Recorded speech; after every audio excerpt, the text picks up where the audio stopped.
Pandian stores 2. இன்றைய கதையின் ஆரம்பத்தில் சரவணன் வாழ்க்கையில் திருப்பத்தை ஏற்படுத்தும் ஒரு முக்கிய சந்திப்புடன் தொடங்கியது. அது வேறு யாரும் இல்லை, சரவணனின் முன்னாள் காதலிதான். இதனால் இனி பாண்டியன் குடும்பத்தில் என்ன பிரச்சனை வரப்போகிறதோ என்று தெரியவில்லை. அதாவது சரவணன் பிரச்சனைகளால் மனமுடைந்த நிலையில் இருப்பதை கவனித்த கோமதி, அவன் கோவிலுக்கு சென்று சாமி கும்பிட்டு வருமாறு சொல்கிறார். அதன்படி கோவிலுக்கு சென்ற சரவணன் தரிசனம் முடித்து பிரசாதம் வாங்கி வெளியே வரும்போது எதிரே வந்த ஒரு பெண்ணுடன் எதிர்பாராத விதமாக மோதுகிறார். பின்னர்தான் அந்த பெண் சரவணனின் முன்னாள் காதலி அஞ்சலி என்பது தெரிய வந்தது. பல வருடங்களுக்கு பிறகு சந்தித்த இருவரும் பழைய நினைவுகளை பகிர்ந்து கொண்டு பேசுகிறார்கள். சரவணன் அஞ்சலியிடம் அவர் எப்படி இருக்கிறார் என்று விசாரிக்க, அஞ்சலி தனது திருமண வாழ்க்கையில் ஏற்பட்ட கருத்து வேறுபாடுகள் காரணமாக கணவரை பிரிந்து தற்போது அம்மா வீட்டில் இருப்பதாக தெரிவிக்கிறார். மறுபுறம் சரவணனும் தன் மனைவி தங்கமயிலுடன் ஏற்பட்ட பிரச்சனையால் பிரிந்து வாழ்ந்து வருவதாகவும் விவாகரத்து தொடர்பான நடவடிக்கைகளில் ஈடுபட்டு வருவதாகவும் கூறுகிறார். இந்த சந்திப்பு சரவணன் வாழ்க்கையில் மீண்டும் அஞ்சலி முக்கிய இடம் பிடிக்கப் போகிறாரா என்ற கேள்வியை எழுப்புகிறது. இதற்கிடையில் சென்னையில் ராஜி மற்றும் கதிர் இருவரும் கோச்சிங் கிளாஸ்க்கு செல்லும் வழியில் ஒன்றாக சந்தோஷமாக நேரம் செலவிடுகிறார்கள். மற்றொரு பக்கம் மீனாவும் செந்திலும் பேசிக்கொண்டே அலுவலகத்திற்கு செல்கிறார்கள். அப்போது கோமதி மீனாவுக்கு போன் செய்து, உங்க மாமா என் கூட பேசாமல் இருக்கிறாங்க, இனி அவர் கூட நான் பேச மாட்டேன், எனக்கு ஒரு மாதிரி இருக்கு, ஞாயிற்றுக்கிழமை வீட்டுக்கு வா என்று கூப்பிடுகிறார். மீனாவும் அதற்கு சம்மதம் தெரிவிக்கிறார். அப்போது தன்னுடைய அம்மாவுக்கும் பொண்டாட்டிக்கும் இடையில் இருக்கும் மாமியார் மருமகள் பாசத்தை பார்த்து செந்தில் கண் வைக்கிறார். சிறிது நேரத்தில் தங்கமயில் மீனாவுக்கு போன் செய்து பேச, அதை கவனித்துக் கொண்டிருந்த செந்தில், மீனா இன்னும் தங்கமயிலுடன் தொடர்பில் இருப்பது பற்றி கோபப்பட்டு சண்டை போட்டுவிட்டு நடந்து அங்கிருந்து சென்று விடுகிறார்.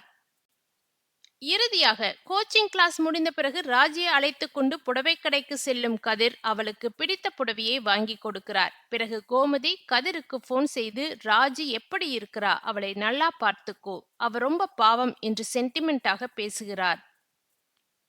உங்க அப்பா என்கிட்ட பேசாத மாதிரி நீயும் ஏதாவது சண்டைனா ராஜி கூட பேசாம இருந்துடாதடா என்று கோமதி சொல்ல, அதற்கு கதிர், அப்பா சீக்கிரமா உன்னை புரிஞ்சுக்கிட்டு பேசுவாரம்மா என்று ஆறுதல் சொல்கிறார். இப்படியாக எபிசோடு நிறைவடைந்தது. கோபமாக இருக்கும் பாண்டியன் மனதை மாற்றுவதற்காக கோமதி எடுத்த முடிவு அவருக்கே பிரச்சனையாக வருகிறது. அதே நேரத்தில் இதுவரைக்கும் கோபமாக இருந்த செந்தில் இப்போது மீனாவை புரிந்து கொண்டிருக்கிறார். கோமதி மீண்டும் டிராமா போட ஆரம்பித்திருக்கிறார். தன்னால் மூச்சே விட முடியவில்லை என்று சொல்லி நடிக்கிறார். இதையெல்லாம் பார்க்கும் பாண்டியன் அமைதியாக அமர்ந்திருக்கிறார். சத்தம் கேட்டு பக்கத்து ரூமில் தூங்கிக் கொண்டிருந்த சரவணன் எழுந்து வந்து பார்க்கிறார். ஆனால் பாண்டியன் அமைதியாக கோமதியை கண்டு கொள்ளாமல் இருக்கிறார். அப்போது சரவணன், அப்பா பாருப்பா, அம்மாவால முடியவில்லை, ஆஸ்பத்திரிக்கு அழைச்சிட்டு போகலாம் என்று சொல்கிறார். அதற்கு பாண்டியன், டே உன் அம்மா பயங்கரமா நடிச்சிட்டு இருக்கா என்று சொல்கிறார். அவர் கூட சேர்ந்து என்னையும் நடிக்க சொல்லறியா என்று கேட்கும் பாண்டியன் ரூமில் இருந்து பாயை எடுத்துக்கொண்டு ஹாலுக்கு சென்று விடுகிறார்.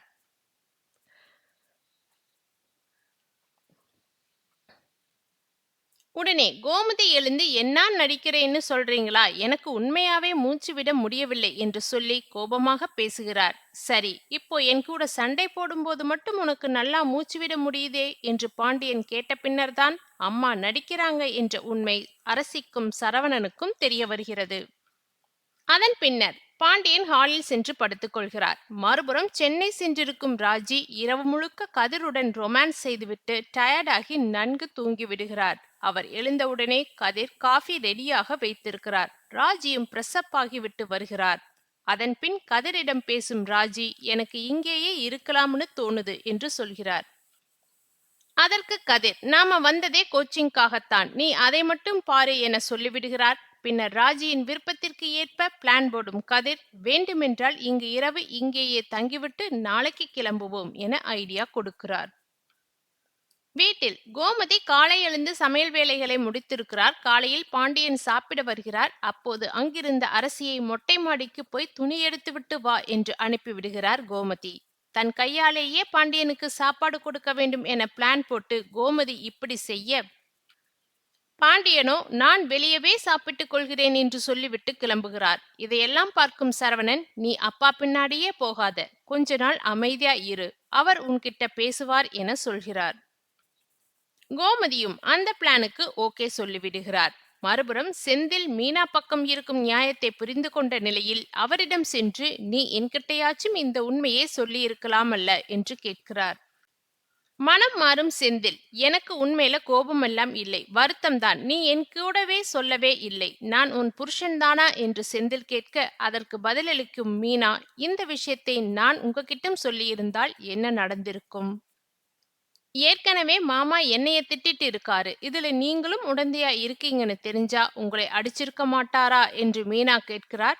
அப்போதுதான் நடந்த விஷயத்தின் உண்மை செந்திலுக்கு புரிய வருகிறது. இப்படியாக எபிசோடு நிறைவடைந்தது.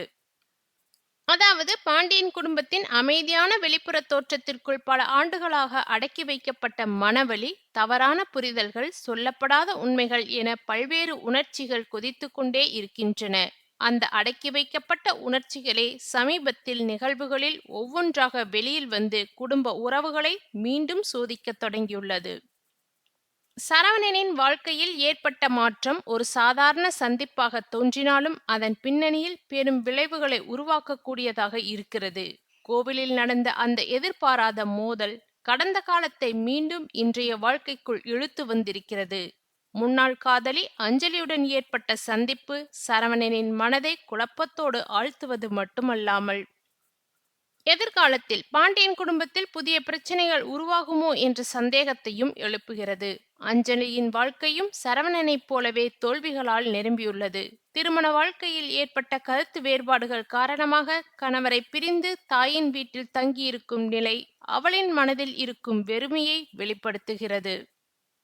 அதேபோல் தங்கமயிலுடன் ஏற்பட்ட பிரச்சனையால் விவாகரத்து நிலை வரை சென்றுள்ள சரவணனின் வாழ்க்கையும் ஒரு முடிவற்ற போராட்டமாகவே தெரிகிறது.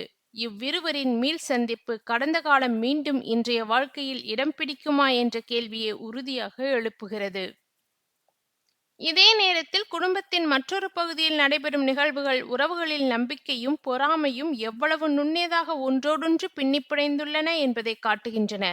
மீனா, செந்தில், கோமதி, தங்கமயில் ஆகியோரிடையேயான உரையாடல்கள் மாமியார் மருமகள் உறவு, கணவன் மனைவி புரிதல் என பல அடுக்குகளில் சிக்கல்கள் இருப்பதை வெளிப்படுத்துகின்றன. குறிப்பாக மீனா இன்னும் தங்கமயிலுடன் தொடர்பில் இருப்பதை அறிந்த செந்திலின் கோபம் உண்மையில் பொறாமையிலிருந்து வந்ததா அல்லது புரியாமையிலிருந்து வந்ததா என்ற கேள்வியை எழுப்புகிறது. கோமதி, பாண்டியன் உறவின் மையமாக நிற்கும் இந்த பாத்திரம் தனது உணர்ச்சிகளை வெளிப்படுத்துவதற்காக நாடகமாடும் நிலைக்கு தள்ளப்படுகிறார். மூச்சுவிட முடியவில்லை என்று நடித்து காட்டும் கோமதி உண்மையில் பாண்டியனின் மனதை மாற்றவே இவ்வாறு செய்கிறார். அதை உடனடியாக புரிந்து கொண்டு அவளின் நாடகத்தை ஏற்க மறுப்பது அவர்களுக்கிடையேயான உறவு எந்த அளவிற்கு சோர்ந்துவிட்டது என்பதை காட்டுகிறது. கணவன் மனைவி உறவில் நம்பிக்கையில்லாத இடத்தில் நாடகமும் உணர்ச்சி மிரட்டலும் எந்த பயனையும் தராது என்பதை இந்த காட்சி தெளிவாக உணர்த்துகிறது. மற்றொரு பக்கம் ராஜி கதிர் உறவு இந்த சீரியலின் உணர்ச்சிகரமான சூழலில் சிறிதளவு நிம்மதியை அளிக்கிறது. காதல், கவனம், பராமரிப்பு ஆகியவை ஒரு உறவில் எவ்வளவு முக்கியம் என்பதை காட்டும் விதமாக கதிர் ராஜியை கவனிப்பதும் அவளின் விருப்பங்களை மதிப்பதும் காட்டப்படுகிறது. ஆனால் அதிலும் கூட எதிர்கால பொறுப்புகளை மறக்காமல் கோச்சிங் கிளாஸ் முக்கியம் என்று கதிர் நினைவூட்டுவது காதலுக்குள் இருக்கும் பொறுப்புணர்வை வெளிப்படுத்துகிறது. இறுதியில் செந்திலும் மீனாவும் ஒருவரை ஒருவர் புரிந்து கொள்ளும் தருணம் இந்த எபிசோட்டின் முக்கியமான திருப்பமாக அமைந்துள்ளது. உண்மையை அறிந்த பிறகு செந்திலின் கோபம் மாறி வருத்தமாக மாறுகிறது. நீ என்கிட்டயே சொல்லவில்லை என்ற அவரது கேள்வி கணவன் மனைவி உறவில் வெளிப்படைத்தன்மை எவ்வளவு அவசியம் என்பதை உணர்த்துகிறது. அதே நேரத்தில் மீனாவின் பயமும் நியாயமானதே என்பதை செந்தில் புரிந்து கொள்ளும் தருணம் அவர்களுக்கிடையேயான உறவு மீண்டும் ஒரு நிலையான பாதைக்கு திரும்பும் நம்பிக்கையை ஏற்படுத்துகிறது. மொத்தமாக பார்த்தால் இந்த நிகழ்வுகள் அனைத்தும் ஒரே உண்மையை வலியுறுத்துகின்றன. குடும்ப உறவுகளில் பிரச்சனை உருவாக காரணம் பெரும்பாலும் வெளிப்படையான பகை அல்ல, சொல்லப்படாத உண்மைகளும் புரிந்து கொள்ளாத மனங்களுமே. பாண்டியன் குடும்பத்தில் இப்போது எழுந்துள்ள இந்த சிக்கல்கள் எதிர்காலத்தில் உறவுகளை வலுப்படுத்துமா அல்லது மேலும் சிதைக்குமா என்பதை காலமே தீர்மானிக்க வேண்டும்.